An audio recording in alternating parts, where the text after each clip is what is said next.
Now we're rolling. Now we're cooking with fire. Yeah.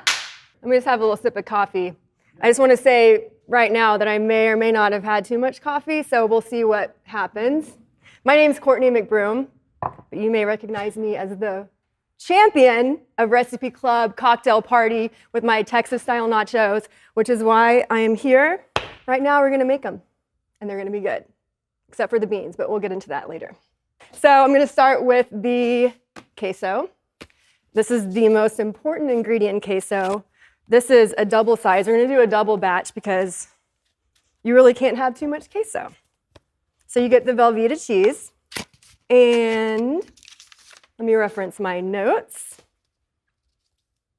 This is a 2-pound block. We're going to do 2 pounds, even though the recipe that you probably have says 1 pound. But we're doubling it up. So I have to read.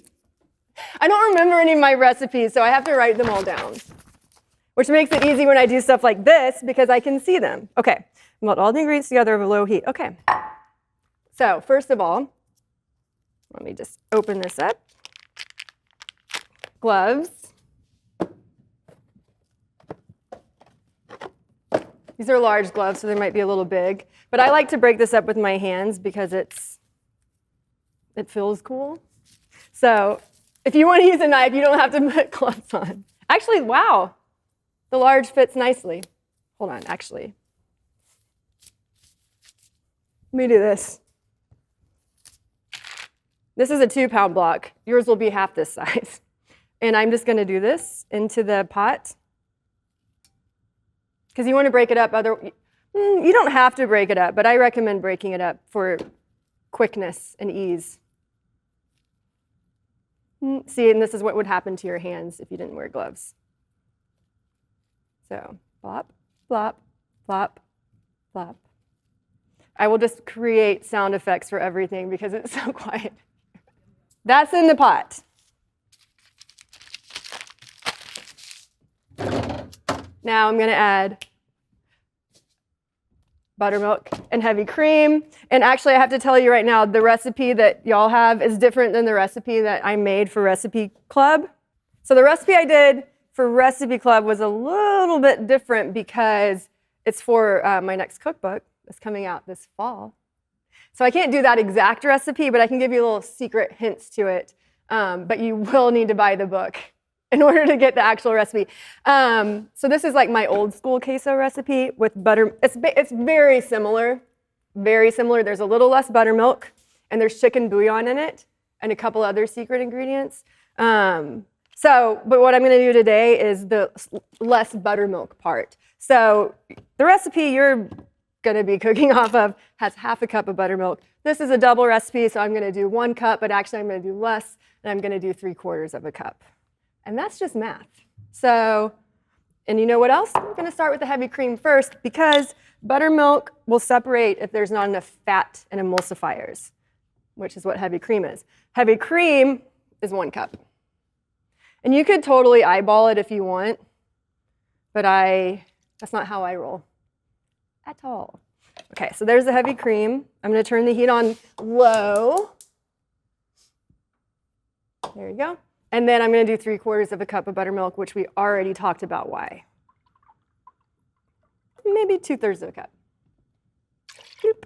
Okay, and then the Monterey Jack cheese, also very important. This is 1 cup of Monterey Jack cheese, more or less. So I'm going to add this. The recipe calls for half a cup. Again, doubling. I don't know how many times I need to say that. I just want everyone to be aware of the situation. So I'm just going to do that. And then garlic powder, my favorite ingredient of all time. This would be 1 teaspoon. I'm not going to measure that out. I'm not that much of a psychopath. Here we go. And then you toss it with the cheese. So also really quick about the cheese, I have to say something. You just watched me do this. You just watched me pour pre-shredded cheese into a bowl. I would never do that. So the way this thing works is like everyone who works at Major Domo, they come and they get the ingredients, and it's very nice and lovely because I don't have to worry about it. But you should always, so they got this. because it's easy, and I understand that.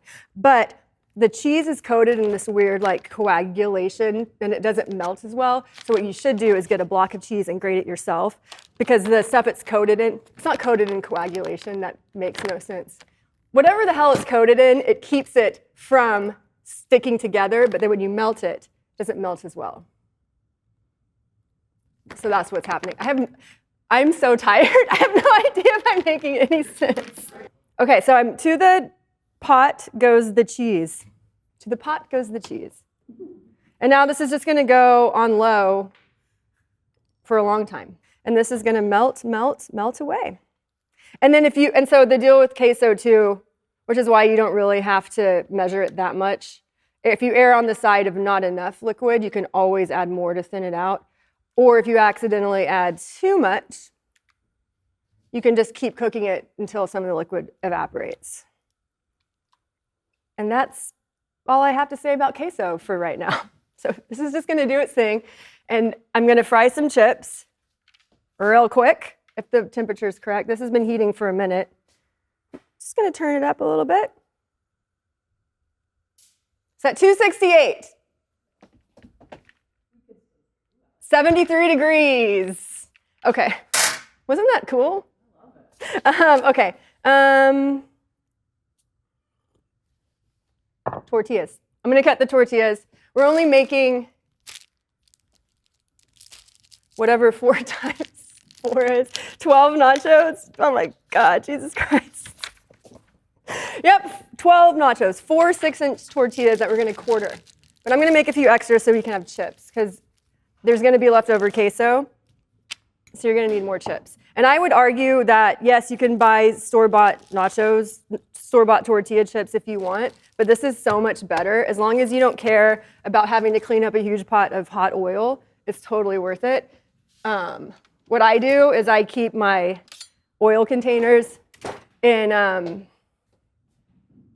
my God, the oil container. Where'd the oil container go? I'm just going to, well, I don't know what, so you know what an oil container looks like. You empty the oil container into there, you save it, you don't throw it away, you get a funnel. When the oil cools, you pour it back in. So you can reuse the oil if you want, which you should, because you can definitely use it more than once. But if not, you can throw it away like that, because you most certainly should not put oil down the sink.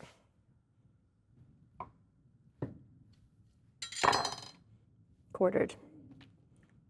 It's as simple as that. Okay, and then while this is going, I guess we can start. This is still not warm enough. We want it to be 350, 375. It'll drop a little bit. So let's talk about beans, shall we? In a similar situation as the shredded cheese incident that we discussed earlier, I very rarely use canned beans. I almost always make them from scratch unless I'm in a real pickle and I need beans fast.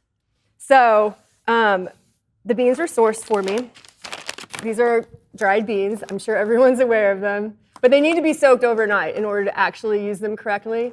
Otherwise, it takes forever. So we're not going to be making the beans from scratch today because there are no beans that were soaked overnight. And that's on me. I should have made that clear, and I did not. So we have... I'm just going to walk you through it if you want, but I think it's important to also fully be able to phone it in, which is what we're doing here today and how we do it at Major Domo. Just kidding. Not really. Just give this a stir.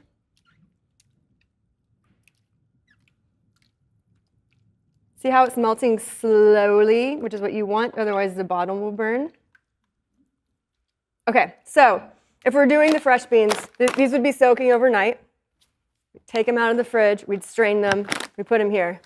And then we can pretend. And then we'll get a pot. I'd probably use something similar to this.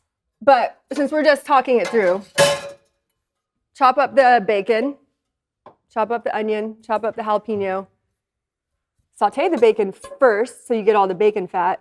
And then saute the onion and jalapeno in there, add the beans, cover with water, and cook for like 30, 45 minutes until they're soft. And then smash them. And then I think that's it. Hold on.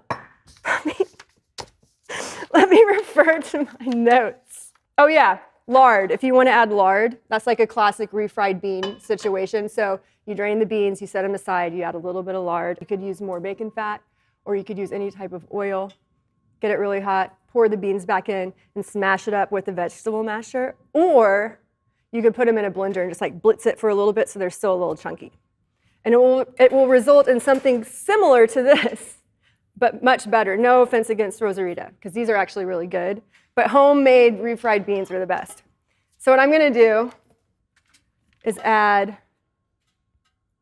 oh my gosh, it's taking forever. I'm going to add these to this pot, and I'm going to water them down a little bit, because usually these are a bit thicker than you want them to be. And you can just do that on low as well. Did we cover the beans enough? Do we need more bean information? Or are we good? Did we hit it? Did we hit that note? Yeah, you just got to soak them overnight. That's the most important thing. I guess arguably you don't have to, but we would be here making this video for like 6 to 7 hours, which is fine with me, but judging by the look on your face, that's not with you. Okay, so I'm going to add just a couple drops of water from here.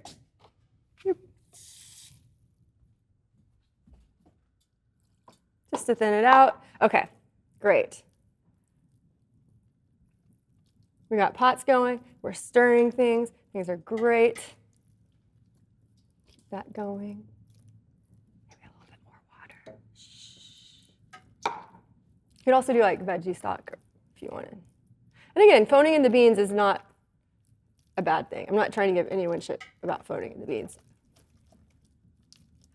Okay, great. Stir this. This is actually really easy.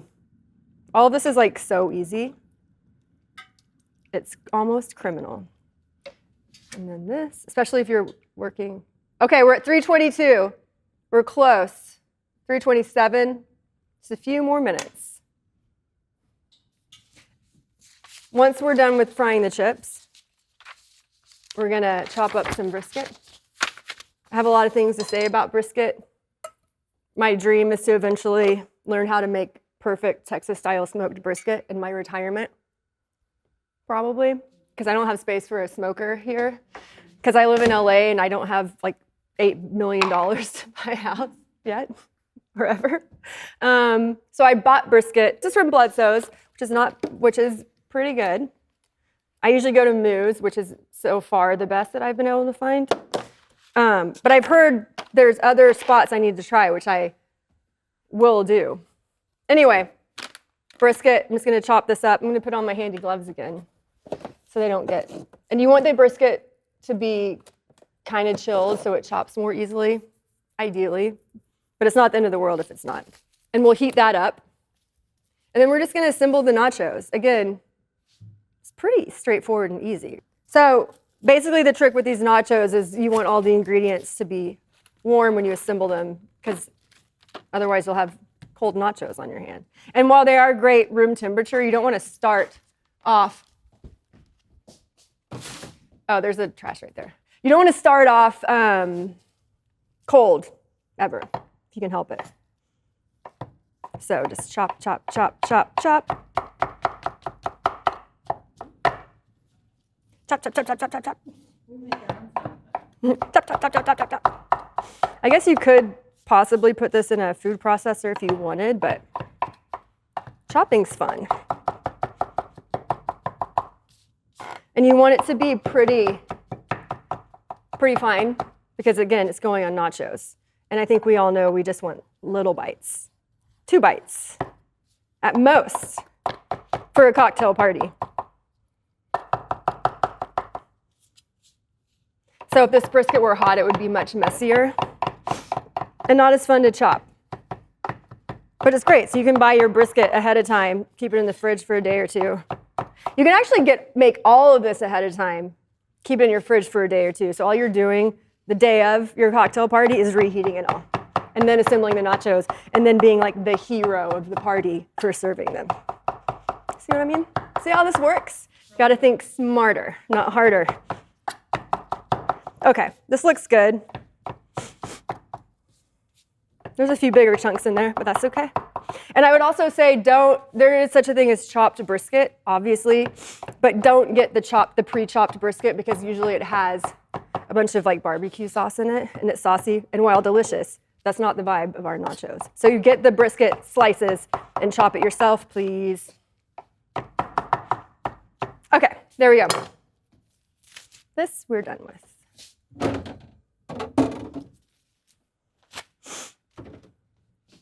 Queso's almost done. It's all coming together, folks. Okay, we're at 360. I'm going to drop some nachos.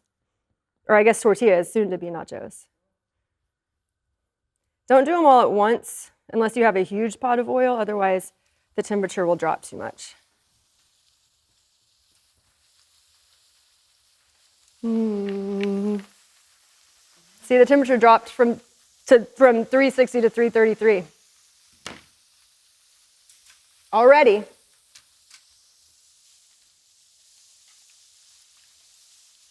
Boop, boop. And those are just going to fry for a few minutes, excuse me, until they get crispy and like a little dark around the edges. And it's all coming together at the exact right time. I'm going to put the brisket in here. Totally should have left my gloves on. It's okay.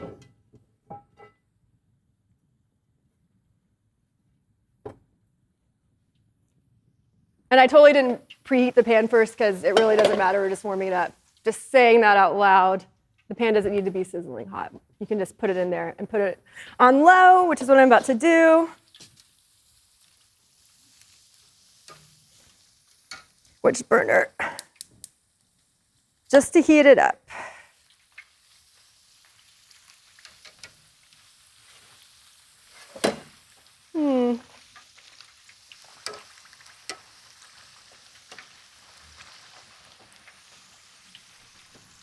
Stirring, yes. Frying.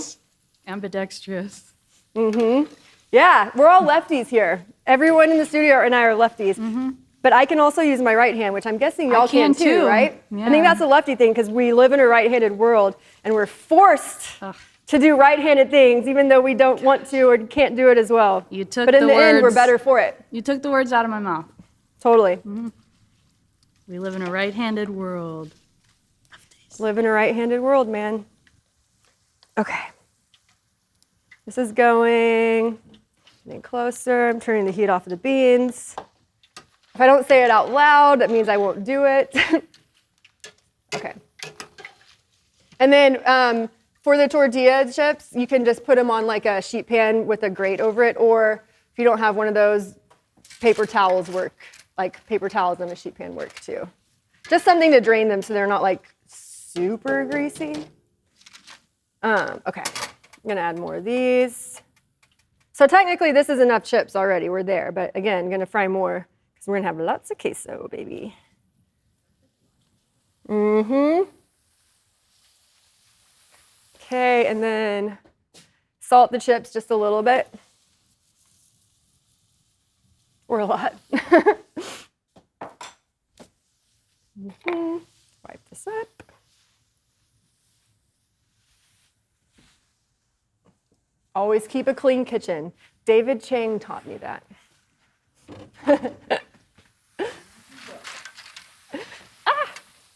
Almost tripped. Okay, here's that. These are done. Where should I assemble the nachos? Like right here? Okay, great. No, I'm good. Let's use that towel. These beans are delicious. Freshly made. Okay. I'm gonna move this over here because there's more space. Perfect. Okay. So once all the components are made, you're about to see just how easy this recipe really is. Okay. Almost there. Boom, boom, boom.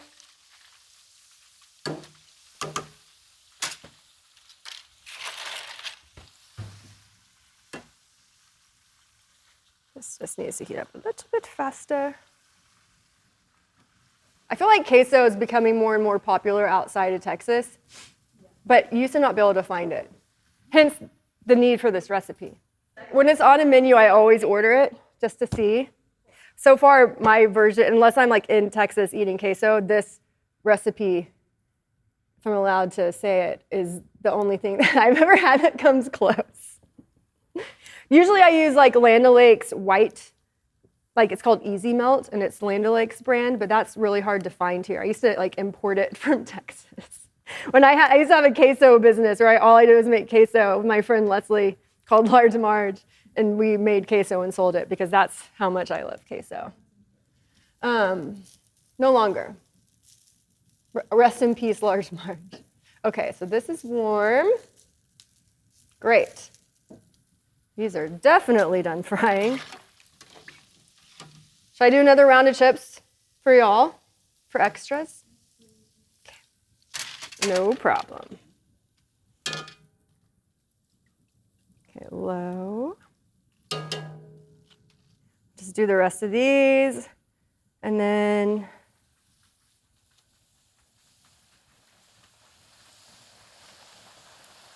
I'm going to overcrowd the pan, even though I said not to do it, but I'm going to do it. I'm going to see how far we can take this. Let's see what the temp drops to. I think you'll find it will still work just fine. Okay, that. Oops. 327. It's all good. Not ideal, but it'll be fine. Okay.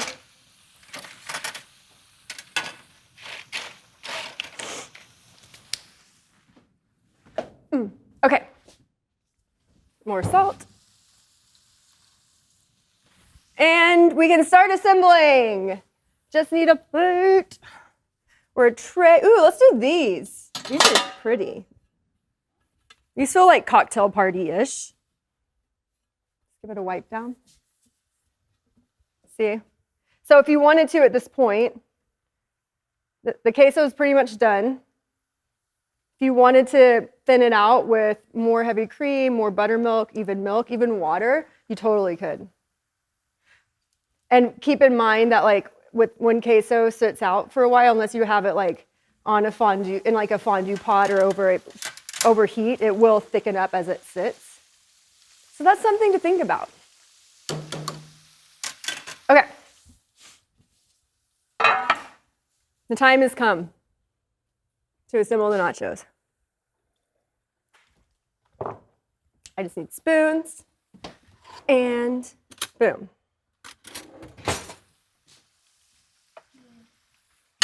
Try to find a really cool tray for your cocktail party. It's always great to serve things in pretty trays like this.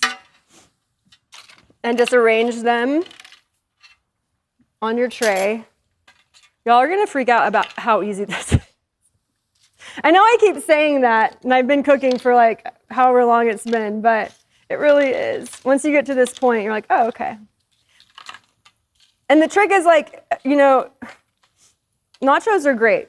All shapes, all sizes, all kinds, but I would argue that these truly are the best because they're individually created and everyone has the perfect amount of toppings on it. Okay? So this is 12, which is what the recipe states. But if you make more ingredients, like you can just, if you have more brisket, queso, chips, beans, you can just make as many as you want and just keep making them. And I would say, for like a cocktail party vibe, make like 12 at a time, and once those are gone, make 12 more and just keep doing it that way. That way they will stay, they won't be like sitting out and getting weird and soggy. Mm. You know what I mean? Mm-hmm. No one likes that. It's the perfect bite. And Is then, that what you're thinking for parties? Just like easy finger food bites? Exactly. Mm-hmm.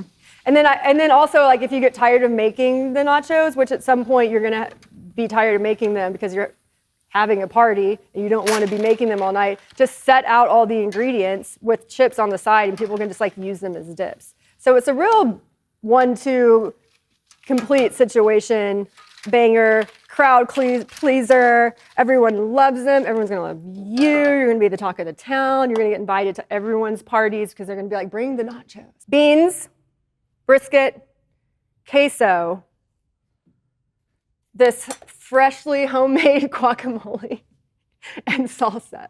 And then you're done. And if you want to put some cilantro on top, oh, you're not done actually. This is the most important ingredient, pickled jalapeno. 1 or 2 right on top makes it great. And then if you want a little bit of cilantro, which is in this bag. Okay, so you just spread a little bit of beans on each chip. Also, let's say you're a vegetarian, you could totally omit the brisket and just do beans. Will be very delicious. Although the brisket really takes it up to the next level. You could also do like ground beef, shredded chicken, chorizo, shrimp.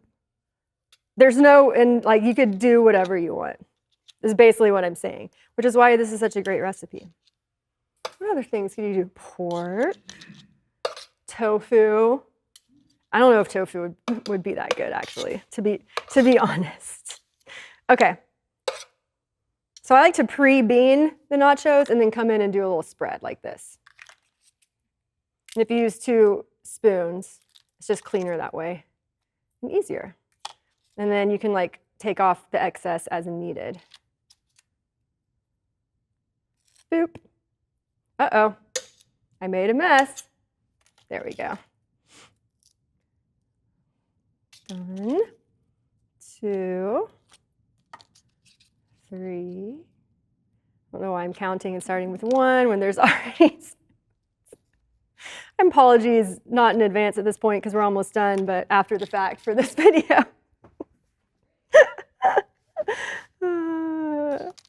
No, I know.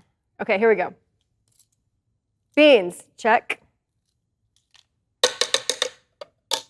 Now we're gonna do queso. No, we're gonna do brisket. Just kidding. And I'm gonna do the same thing with 2 spoons with the brisket.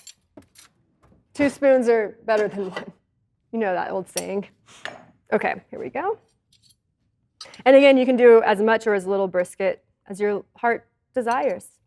I like a lot. There's no such thing as too much brisket. And at this point, you're probably gonna spill brisket all over the pan, and that's totally fine because people will eat the little brisket crumbles, I promise. Or you can, like this. So good. Why is brisket so good? Smoky. Yeah, blood cells can bring it with the brisket. It happens from time to time. Okay. Almost done with this. Just keep spooning the brisket till all the nachos are full. And look, see, there's leftover 4 more. And when you run out of brisket, then you can go straight to just beans. These are basically never-ending nachos. Never-ending nachos. Okay. That's done. Now we do the queso. And I think I'm gonna use also a spoon. Yeah, okay, great. But a bigger spoon. Okay. I'm gonna try not to make a mess here, but it's likely I will. Okay.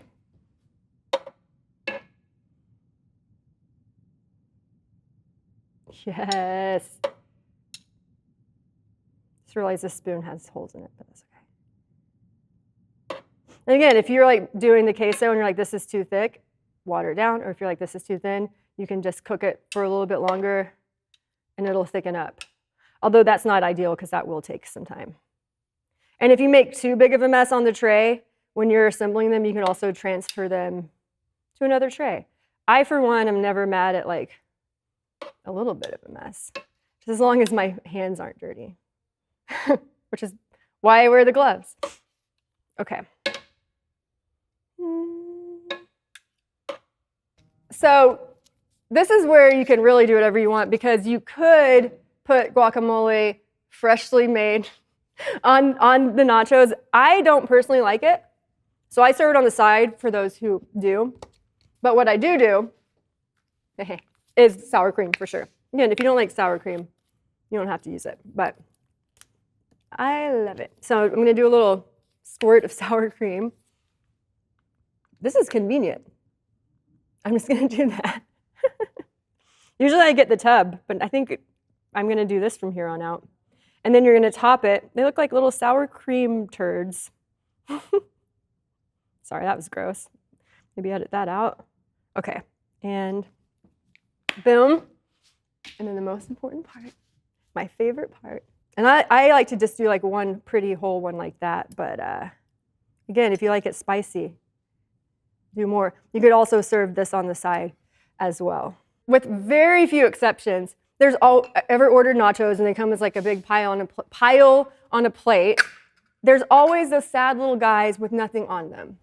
And they're so sad and they just want to be real nachos.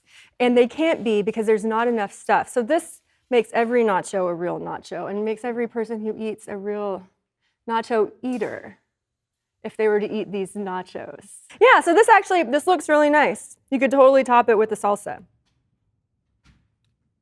Again, you can do whatever the hell you want. I'm not your boss. I'm just here to give you ideas. I'm more of a cilantro terror than a chopper. Just do that. If you wanted to get like really into it, you could like place each cilantro on top with tweezers. I think you might have noticed by now that's not my style. We're cooking at home. We're having fun. We don't give a shit about anything. Well, we give a shit about some things, mostly these nachos. Okay, and now I would dare say these nachos are done. Someone better eat them. Who's it going to be? Yeah. You hear that crunch? You hear that? You hear that? To recap, these are the nachos. They're delicious. I'm going to eat one now. No, I'm going to eat one in a second after I say that I do have a cookbook coming out this fall. You're going to hear a lot about it very soon. So keep your eyes peeled. And maybe, just maybe, I'll be back on Recipe Club to talk about it. And with that, I'm going to take a bite of this nacho. Ugh. Just kidding. It's delicious. This is very fucking good. No notes. These are fucking delicious. Let me know if you make this. You can check me out on Instagram, Courtney_McBroom. But that's, I guess, all I have to say about that. And that's a wrap on nachos.